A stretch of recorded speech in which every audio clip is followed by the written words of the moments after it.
तो आज हम पढ़ने वाले हैं क्लास 11 का यूनिट 3, जिसमें से पहला चैप्टर, इसमें 3 चैप्टर हैं। Cell the unit of life, biomolecules and तीसरा चैप्टर है cell cycle and cell division. तो हम इसमें पढ़ते हैं, केवल एनसीईआरटी रीडिंग ही होगी।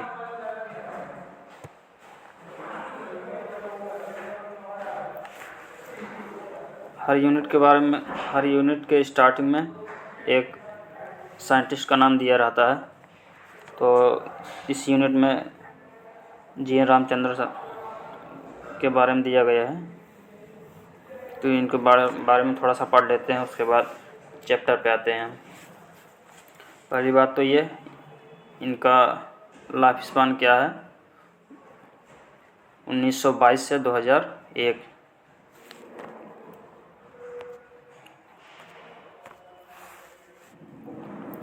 से 2001 कितने ईयर का लाइफ स्पान हुआ इनका? 78 ईयर्स। तो पढ़ते हैं।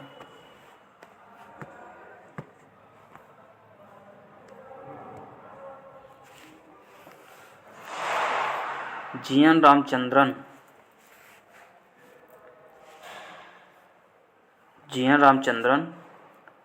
an outstanding figure in the field of protein structure। Protein structure के बारे में, प्रोटीन स्ट्रक्चर के फील्ड में इनका आउटस्टैंडिंग कंट्रीब्यूशन रहा है।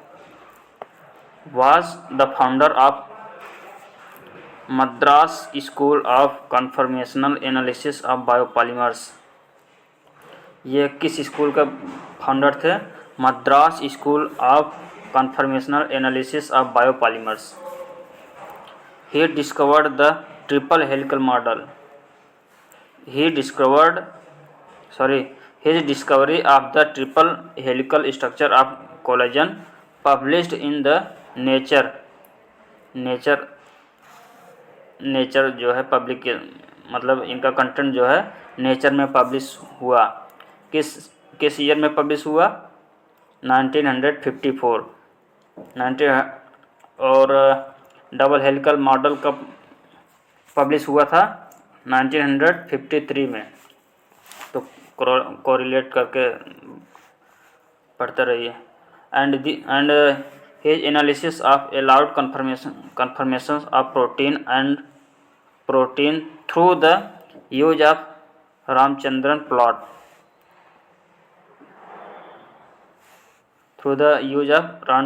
Ramchandran plot rank among the most outstanding contributions in the structural biology। किसमें? स्ट्रक्चरल बायोलॉजी में।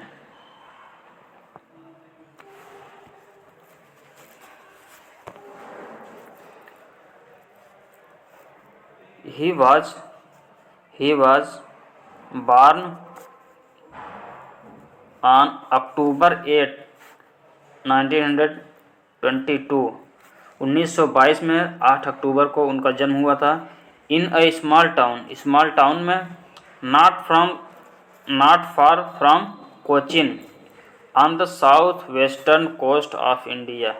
साउथ वेस्ट का जो कोस्ट है, समुद्री किनारा है साउथ वेस्ट का, यानी तमिलनाडु के आसपास, वहीं पे इनका जन्म हुआ था। His father was a professor of mathematics. ये पूछ सकता है कि उनके पापा, रामचंद्रन के पापा किस सब्जेक्ट के प्रोफेसर थे? मैथमेटिक्स के। At a local college and this had a considerable influence in the shaping Ramachandran's interest in the mathematics. जब इनके फादर मैथमेटिक्स के प्रोफेसर थे, तो जाहिर सी बात है कि इनका भी इंटरेस्ट मैथमेटिक्स में अच्छा रहा होगा। तो after completing his school years, Ramachandran graduated in 1942 1942 में इनका ग्रेजुएशन कंप्लीट हुआ। जन्म कब हुआ था? 1922 में। 1922 में जन्म हुआ और उसके 20 साल बाद यानी 1942 में उनका ग्रेजुएशन कंप्लीट हुआ। As the top ranking student in the BSc physics. ध्यान दीजिए कि यहाँ पे ग्रेजुएशन किस की है? फिजिक्स से। Physics course of the university of Madras. कहाँ पे ग्रेजुएशन इनका कंप्लीट हुआ? मद्रास यूनिवर्सिटी में। He received a PhD from Cambridge university. ध्यान दीजिए ग्रेजुएशन कहाँ पे हुआ? ग्रेजुएशन कहाँ कंप्लीट किए? मद्रास यूनिवर्सिटी में। एंड पीएचडी कहाँ से कंप्लीट किए? कैम्ब्रिज यूनिवर्सिटी से। अब कब किए? 1949 में, 1949। ध्यान दीजिए पहला 1922 में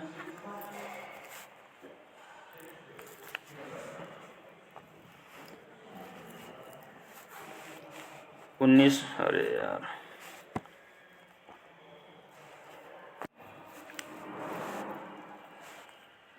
1922 में इनका जन्म हुआ। 1942 में इनका ग्रेजुएशन कंप्लीट हुआ। उसके बाद 1949 में इनका क्या हुआ? 1949 में इनका क्या हुआ? पीएचडी कंप्लीट हुआ। कहाँ पे कंप्लीट हुआ? कैम्ब्रिज यूनिवर्सिटी में। ठीक है, तो अब देखते हैं यानी ग्रेजुएशन और पीएचडी के में इनका मतलब कितने दिन का गैप रहा? कितने साल का गैप रहा? 7 साल। ग्रेजुएशन के 7 साल बाद इन्होंने पीएचडी अपनी कंप्लीट कर ली कैम्ब्रिज यूनिवर्सिटी से। While at Cambridge, Ramchandran met Linus Pauling and was deeply influenced by his publication on models of alpha helix and beta sheet structures। किससे इन्फ्लुएंस्ड हुए? Alpha helix and beta sheet structures. ये alpha helix and beta sheet structures that directed his attention to solving the structure of collagen protein के structure को solve करने में इनका interest जागा। कहाँ से? लाइनस पॉलिंग का जो पब्लिकेशन था models of alpha helix and beta sheet structure. अब ध्यान दीजिए कि अल्फा हेलिक्स और बीटा शीट स्ट्रक्चर कौन सी डिग्री का स्ट्रक्चर है? Primary, secondary, tertiary, quaternary. बताइए कौन सा स्ट्रक्चर है प्रोटीन का? प्रोटीन के कितने स्ट्रक्चर होते हैं? 4 लेवल के, प्राइमरी, सेकेंडरी, टर्सरी, क्वाटरनरी। तो सेकेंडरी 2D स्ट्रक्चर होता है। सेकेंडरी स्ट्रक्चर में 2 टाइप के होते हैं, अल्फा हेलिक्स और बीटा शीट स्ट्रक्चर। इसको तो आप लोग जानते ही होंगे, है ना। अल्फा हेलिक्स और बीटा शीट स्ट्रक्चर कोलेजन का सेकेंडरी स्ट्रक्चर है। उसी के बारे में लाइनस पॉलिंग ने मतलब अपना पब्लिकेशन पब्लिश किया था और उसी से प्रभावित हुए थे Ramachandran ji. He passed away at the age of 78 years के बाद उनकी डेथ हो गई ऑन 7 अप्रैल 2001।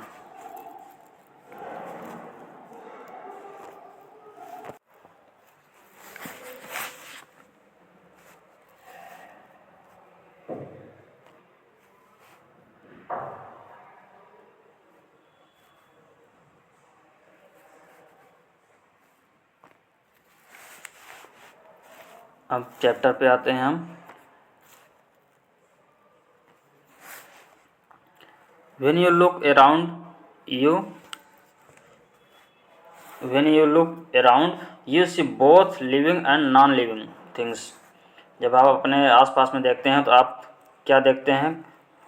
कुछ लिविंग है, कुछ नॉन लिविंग थिंग्स हैं.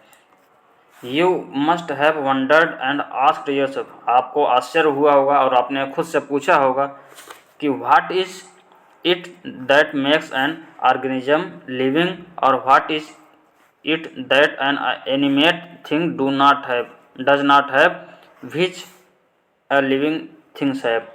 यानी कि जो लिविंग में ऐसा क्या चीज़ होता है जो नॉन लिविंग में नहीं होता, जिसकी वजह से नॉन लिविंग या निर्जीव कहा जाता है और लिविंग को सजीव कहा जाता है. मतलब क्या चीज़ ऐसी है?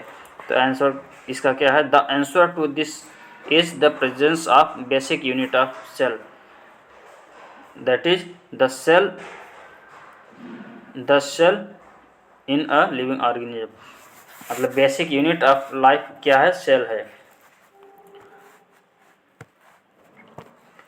अब देखते हैं, all organisms are composed of cells. ये बहुत क्वेश्चन पूछा जाता है. लिख दिएगा, most of organisms are composed of cells, max या mostly organisms are composed of cells. कुछ लिख देंगे, some organisms are composed of cells. तो सही कौन सा होगा? All organisms are composed of cells. Some are composed of single cells.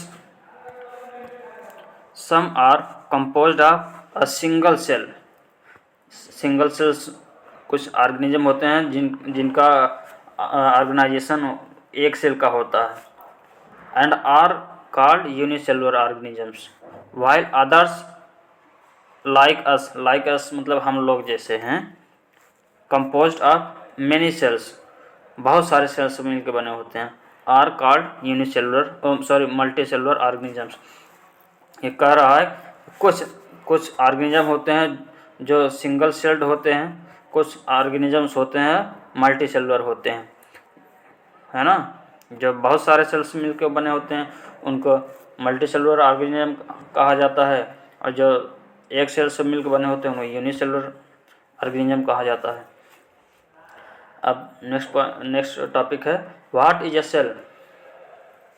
पूछ रहा है व्हाट इज अ सेल. तो क्या लिखा है?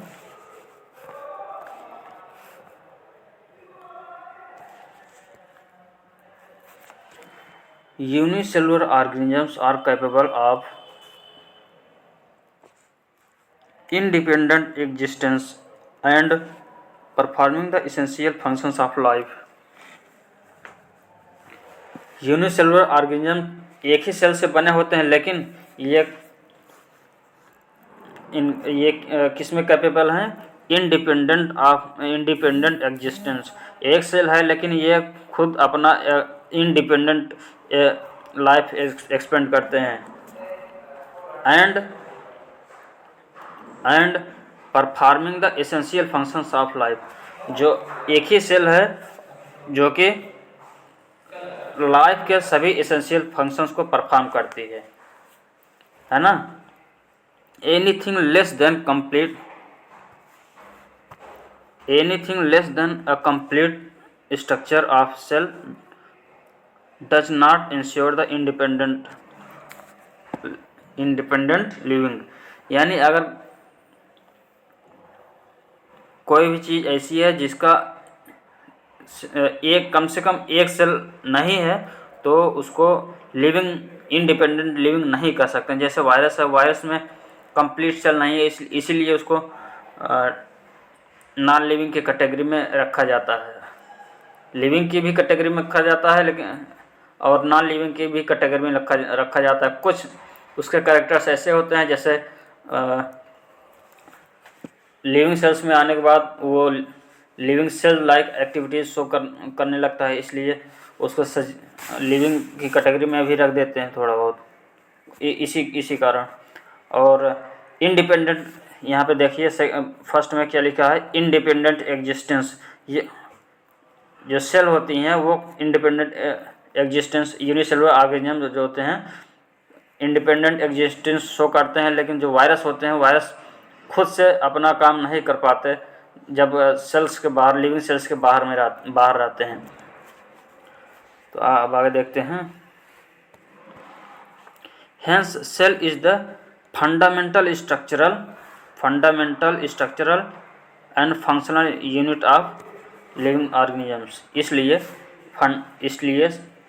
Cell is fundamental structural and functional unit of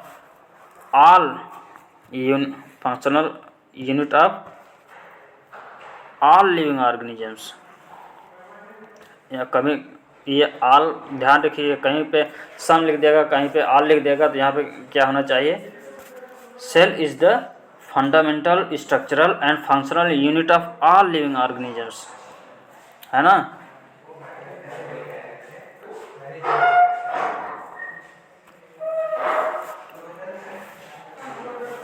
तो आगे देखते हैं। Antonie von Leeuwenhoek first saw and describe, देखे और डिस्क्राइब किया अ लिविंग सेल को सबसे पहले देखा और डिस्क्राइब भी किया उसको। किसने? Antonie von Leeuwenhoek. उसके बाद क्या हुआ, Robert Brown later discovered the nucleus. Antonie von Leeuwenhoek ने फर्स्ट सेल देखा और डिस्क्राइब किया, फर्स्ट सेल यानी लिविंग सेल देखा और डिस्क्राइब किया। एंड रॉबर्ट ब्राउन लेटर यानी उसके बाद न्यूक्लियस को खोजा। The invention of microscope and its improvement leading to the electron microscope revealed all the structural details of the cell.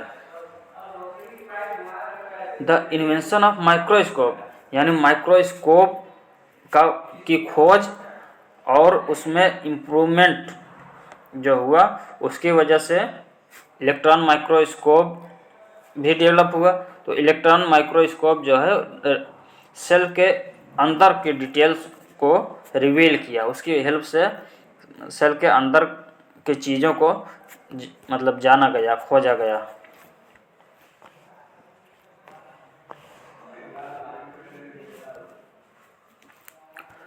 अब आगे देखते हैं सेल थ्योरी। क्या? सेल थ्योरी देखते हैं।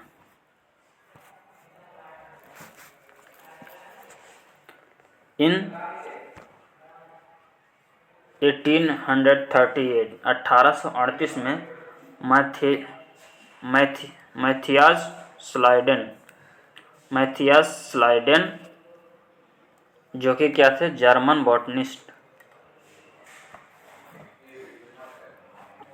इन 1838 Matthias Schleiden a German botanist examined a large number of plants। German botanist कौन थे? Matthias Schleiden. उन्होंने examine a large number of plants, बहुत सारे प्लांट्स को ऑब्जर्व किया,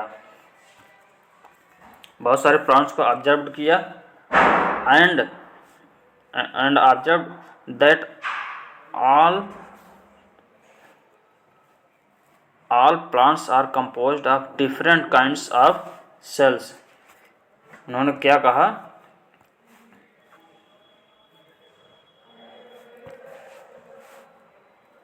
all plants are composed of different kinds of cells, यानी जितने भी प्लांट्स हैं सभी plants different kinds of cells यानी डिफरेंट प्रकार के सेल्स से बने होते हैं। Which form the tissue of the plant, जो कि प्लांट्स के टिश्यू को बनाती हैं, फॉर्म करती हैं। तो पहली बात तो ये पूछ सकता है कि मैथियास स्लाइडेन कहाँ के थे? जर्मनी के थे। जर्मनी के क्या थे? बॉटनिस्ट थे। उन्होंने कब कब एग्जामिन किया, कब अपना एक्सपेरिमेंट किया? 1838 में। ध्यान दीजिए 1838 है, 1938 नहीं कर दीजिएगा। तो different kinds of cells which form the tissues of the plant.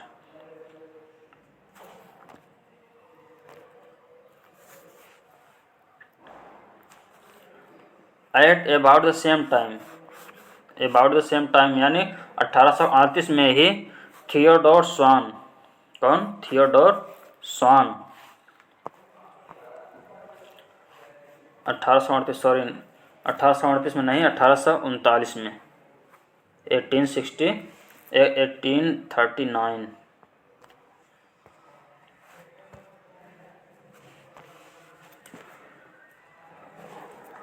Theodore स्वान 1839 में studied different types of animal cells. देखिए वो क्या थे? ब्रिटिश जूलॉजिस्ट थे। मैथियस स्लाइडेन क्या थे? जर्मन बॉटनिस्ट थे। और स्वान क्या थे? ब्रिटेन के थे, जूलॉजिस्ट थे। Studied different types of animal cells and reported that cells had a thin outer layer which is today known as the plasma membrane। Schwann ने डिफरेंट टाइप्स ऑफ सेल्स को observe किया और कहा, क्या कहा? Cells had a thin outer layer which is today known as plasma membrane. Animal cells में सबसे outer layer plasma membrane होती है, इसीलिए उन्होंने कहा कि जो एनिमल्स की सेल होती हैं उसके ऊपर थिन लेयर होती है, आउटर लेयर होती है, पतली लेयर होती है, जिसको हम आज प्लाज्मा मेम्ब्रेन बोलते हैं। ही also concluded based on his studied on plant, यानी स्वान ने प्लांट पर भी स्टडी की और एनिमल्स में भी स्टडी की, है ना। पहले एनिमल पे किया स्टडी, अपनी स्टडी किया, उसके बाद प्लांट पर अपनी स्टडी किया। तो he also concluded based on his studies on plant tissue पर भी अपना स्टडी किया। That presence of cell wall is a unique character of plants cells. तो उन्होंने कहा जो प्लांट सेल वॉल जो है, प्रेजेंस ऑफ सेल वॉल जो है, वो प्लांट्स का यूनिक फीचर है, प्लांट सेल्स का यूनिक फीचर है, जो कि एनिमल में नहीं पाया जाता, है ना। On the basis of this Schwann proposed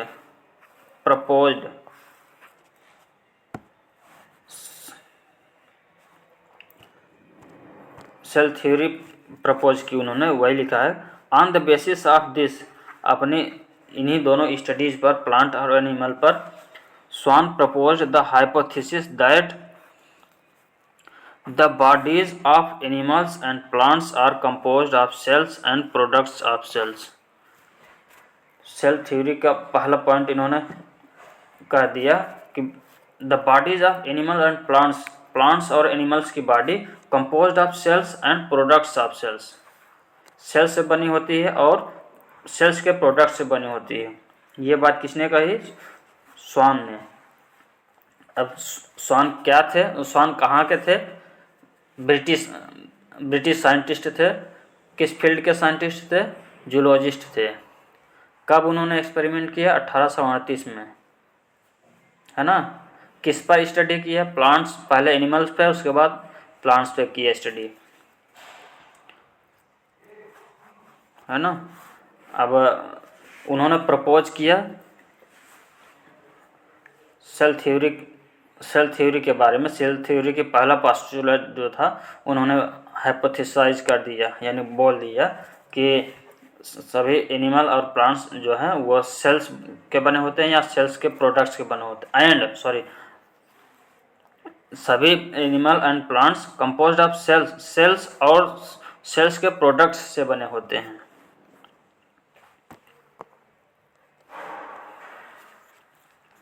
आगे देखते हैं, स्लाइडेन एंड स्वान, अब दोनों मिल गए।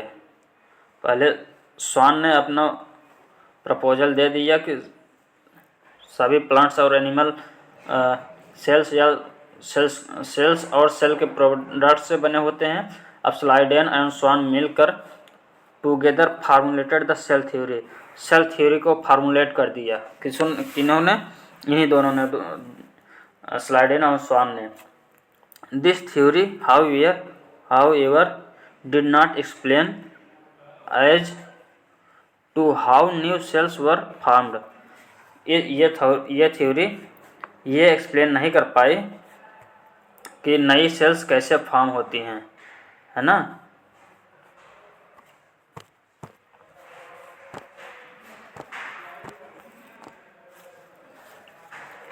सेल थ्योरी को फार्मूलेट इन दोनों ने कर दिया, लेकिन ये एक्सप्लेन नहीं कर पाए कि नई सेल्स कैसे बनती हैं।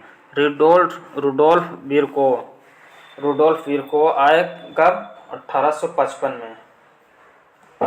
1855 में आए। क्या किया? First explained that cells divided and new cells are formed from pre existing cells. उन्होंने कहा कि सेल्स डिवाइड करती हैं और डिवाइड करने के बाद नई सेल्स बनती हैं, यानी पुरानी सेल्स से नए सेल्स का फॉर्मेशन होता है। इसी को बोला जाता है ओमनिस सेलुला ई सेलुला। तो he modified the hypothesis of Schleiden and Schwann to give the cell theory a final shape. अब देखिए, सेल थ्योरी की हाइपोथेसिस किसने दी थी? स्वान ने। फार्मूलेट किसने किया था? दो लोगों ने। किसने? स्लाइडेन एंड स्वान ने। लेकिन उन्होंने एक्सप्लेन तो नहीं कर पाया कि नई सेल्स कैसी बनती हैं। तो रुडोल्फ विरको आए 1855 में और एक्सप्लेन किया कि सेल्स जो होती हैं पुरानी सेल्स के डिवीजन से बनती हैं नई सेल्स, और इसी को बोला ओमनिस सेलुला ई सेलुला। और उन्होंने सेल थ्योरी को मॉडिफाइड किया, सेल हाइपोथेसिस को मॉडिफाई किया और फाइनल शेप दिया सेल थ्योरी को। तो cell theory as understood today is, अब इसमें दो पोस्टुलेट हो गया, पहला दूसरा। पहला क्या है? All living organisms are composed of cells and products of cells. ये बात किसने कही थी? ये बात कही थी स्वान ने कि all living organisms are composed of cells and products of cells। Cells के बने होते हैं और सेल्स के प्रोडक्ट्स से बने होते हैं। और दूसरा पोस्टुलेट क्या था? All cells arise from pre existing cells, यानी सभी सेल्स प्री एग्जिस्टिंग सेल्स से बनती हैं। ये पॉइंट किसने कहा था? विरको ने। कब कहा था? 1855 में।